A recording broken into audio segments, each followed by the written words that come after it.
اور تمام بزرگان دین کے درگاہیں جو ہندوستان میں ہیں، اس میں ہر قوم کا ہر مذہب کا آدمی آتا ہے.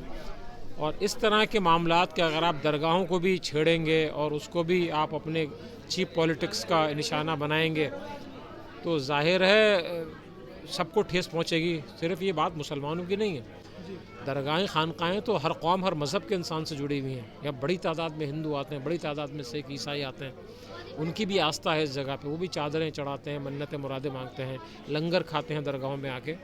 تو یہ تو ایک ہندوستان کی پوری جنتا کے ساتھ ایک کھلواڑ ہے اور ان کی آستھا کو ٹھیس پہنچانے کی سازش ہے.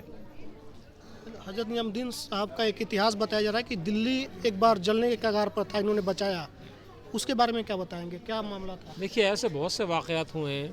حضرت نظام الدین اولیا کے زمانے میں بہت سے بادشاہ آئے. پورا خلجی پیریڈ اور یہ تغلق پیریڈ جو گزرا ہے محمد بن تغلق تک، یہ محبوب الہی کا ہم زمانہ تھا.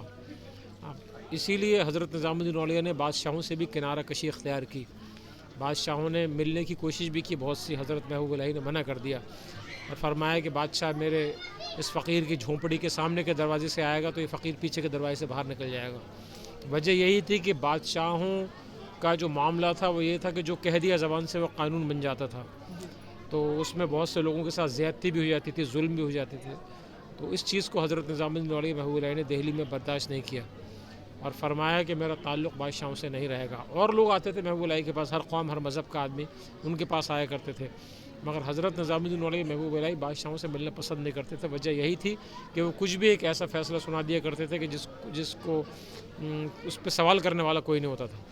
ان بزرگان دین نے ڈٹ کے بادشاہوں کا سامنا بھی کیا، ان سے سوال بھی کیے اور ان کی باتوں کو رد بھی کیا. یہ طاقت ان صوفیہ اکرام میں تھی اور کسی کے اندر یہ طاقت نہیں تھی. ان بزرگوں میں طاقت تھی، صوفی سنتوں میں، کہ بادشاہوں کے سامنے آنکھ سے آنکھ ملا کے کہا کرتے تھے کہ تم غلط ہو اور یہ جو تم نے بات کی ہے یہ شریعت میں بالکل ناجائز اور غلط ہے.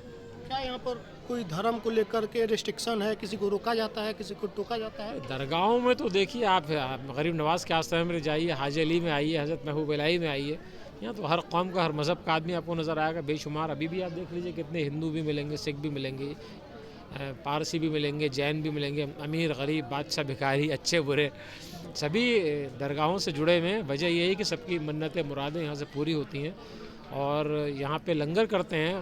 غیر مسلم آ کے قوالیوں میں شریک ہوتے ہیں، عرس کے پروگرام میں شریک ہوتے ہیں. تو یہ تو اس بات کی ہندوستان کی گنگا جمنی تہذیب یہ آپ کو صرف ان درگاہوں پہ ملے گی، نہ کسی مسجد میں، کسی مندر میں، کسی گرجا میں نہیں. ہر قوم کا ہر مذہب کا آدمی آپ کو ان درگاہوں خانقاہوں میں ملے گا جو اپنی جگہ سمجھ کے ان درگاہوں میں آتے ہیں. تو یہ تو لوگ نشانے پر کیوں ہیں؟ میں نے کہا نا ایک چیپ پبلسٹی کا ایک چیپ پبلسٹی اسٹنٹ ہے اور کچھ نہیں. اپنے آپ کو شاید نمایاں کرنا چاہتے ہیں کچھ لوگ اس چیز کو لے کے کہ درگاہوں خانقاہوں کو بھی نشانہ بنایا جائے. درگاہیں ہمیشہ سے سیاست سے الگ رہی ہیں، پولیٹکس سے کوئی تعلق نہیں رہا. ہر طرح کا شخص، ہر پارٹی کا آدمی درگاہ میں آتا ہے، ہر قوم کا آدمی. ہم تب سب کے لیے دعائیں کرتے ہیں، سب کے لیے ہم خیر خواہ ہیں، سب کے شبھ چنتک ہیں ہم لوگ. تو ہمارا تو کسی پارٹی سے اور کسی گروہ سے تعلق نہیں ہے. ہم تو سب کا خیر مقدم کرتے ہیں، کوئی بھی آئے سب کا استقبال ہے درگاہ میں. تو شاید یہ بات کچھ لوگوں کو ناگوار گزر رہی ہے کہ کیوں سب لوگ جڑے ہوئے ہیں ان لوگوں سے، تو اسی لیے اب انہوں نے درگاہوں کو نشانہ بنانا شروع کر دیا. محبت کے میسے سے کچھ لوگوں کو دقت ہے. بالکل، درگاہوں کا تو پیغام یہ ہے کہ محبت سب سے، نفرت کسی سے نہیں. تو یہ کچھ لوگوں کو کھلتی ہے بات، اسی لیے وہ درگاہوں کو بھی اپنی نفرت کا ایک ٹارگٹ بنانا چاہتے ہیں. حضرت نظام الدین اولیا تو سب کے ہیں، پورے دلی کے ہیں. سب کے ہیں. محبوب الہی کے آستانے میں تو اس وقت ان کے خانقاہ میں ہر قوم کا ہر مذہب کا آدمی آتا تھا. حضرت محبوب الہی تو یہ بھی کہا کرتے تھے کہ آنے والے کی ذات، اس کا دھرم، اس کی برادری نہ پوچھو، صرف آنے والے سے یہ پوچھو کہ اس کی تکلیف کیا ہے، وہ کیوں آیا ہے. اور جو شخص آئے، حضرت کہا کرتے تھے اپنے مریدوں سے، جو شخص تمہارے پاس آئے اس کا مذہب جانے بنا، اس کی ذات جانے بنا تم یہ پوچھا کرو کہ وہ تم سے کیا چاہتا ہے. اگر اس کی فائنینشیل مدد کر سکو تو کرو، کچھ مال سے مدد نہیں کر سکتے ہو تو اس کو کم سے کم بھوکا ہوگا کھانا کھلا دو. کھانا نہیں کھلا سکتے تو کم سے کم اسے پانی پلا دو. اور حضرت یہاں تک بھی کہا کرتے تھے کہ اگر تم پانی بھی نہیں پلا سکتے کسی کو تو اس سے مسکرا کے بات کر لو، اس کے دل کو تسکین پہنچے گی. پتہ نہیں کون سا ٹوٹا ہوا دل لے کے تمہارے پاس آیا ہے. جی فرید صاحب، یہ جاننا چاہیں گے کہ یہ جو درگاہ شریف ہے اس کے اگل بغل میں ہزاروں دکانیں ہیں، ہزاروں لوگوں کا پریوار چل رہا ہے، کیا اس میں صرف مسلمان لوگ ہیں، ایک دھرم کے لوگ ہیں، یا سبھی لوگ ہیں؟ نہیں، دیکھیے بستی حضرت نظام الدین جو ہے اس میں تو اور لوگ بھی رہتے ہیں، خالی مسلمان نہیں.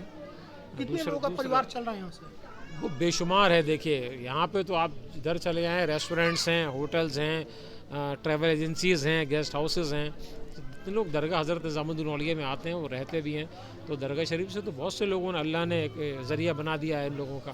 یہاں سے منسلک ہیں یہ لوگ اور ان کا خاندان کے خاندان پل گئے.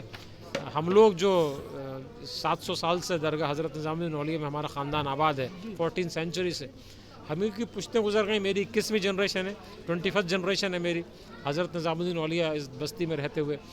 تو یہاں تو بے شمار آپ کو لوگ ملیں گے.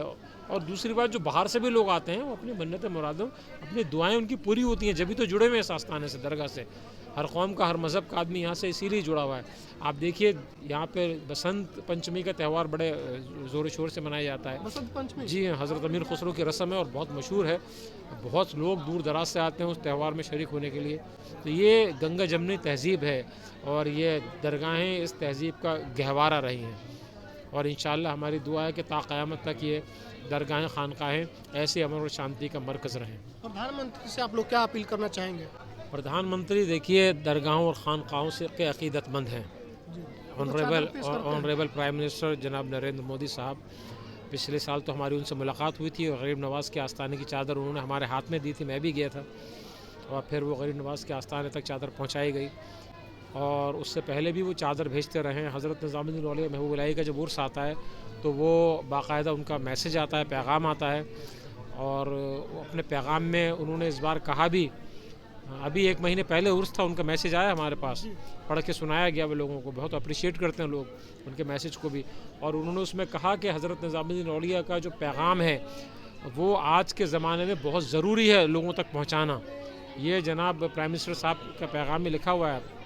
تو ان سے ہم اپیل کریں گے کہ آپ تو اولیاء کرام کو ماننے والے ہیں، صوفی سنتوں پہ آستھا رکھنے والے ہیں، تو آپ بھی اس بات کا خیال رکھیں اور کوشش کہ اس طرح کے شرپسند لوگ کسی بھی طرح کی نفرت کا ماحول ہندوستان میں نہ پھیلانے پائیں. یہ ہماری ان سے اپیل ہے. شکریہ بات چیت کرنے کے لیے. تو دیکھیے ہم لوگ حضرت نظام الدین اولیاء کے درگاہ کے احاطے میں ہیں اور یہاں پر آپ کو کوئی دھرم کی بندشیں نہیں ہیں. سبھی دھرم کے لوگ آتے ہیں اور اپنی مرادیں پاتے ہیں. اور یہی کارن ہے کہ آپ یہاں پہ جہاں بھی دیکھیں گے کھچاکھچ صبح سے شام تک بھیڑ رہتی ہے. اور جس طریقے سے عبادت گاہوں کو، خانقاہوں کو نشانہ کچھ نفرتی لوگوں کے دوارا بنایا جا رہا ہے، اس پر جو یہاں کے سیکریٹری ہیں ان سے ہم نے بات کی. انہوں نے کہا کہ دیکھیے پردھان منتری خود آتے ہیں یہاں پر، ان کے دوارا چادر پیش کیے جاتے ہیں. تو ہم پردھان منتری سے بھی کہیں گے کہ آپ ایسے لوگوں کو روکیے اور محبت بنا رہے، بھائی چارہ بنا رہے. جو گنگا جمنی تہذیب یا اس کو بچانے کے لیے آپ کو آگے آ کر کے باتیں رکھنی چاہیے اپنی اور لوگوں کو روکنی چاہیے. ویڈیو پر آپ کی کیا پڑتی ہے، کنسل کیے گا. دھنیواد.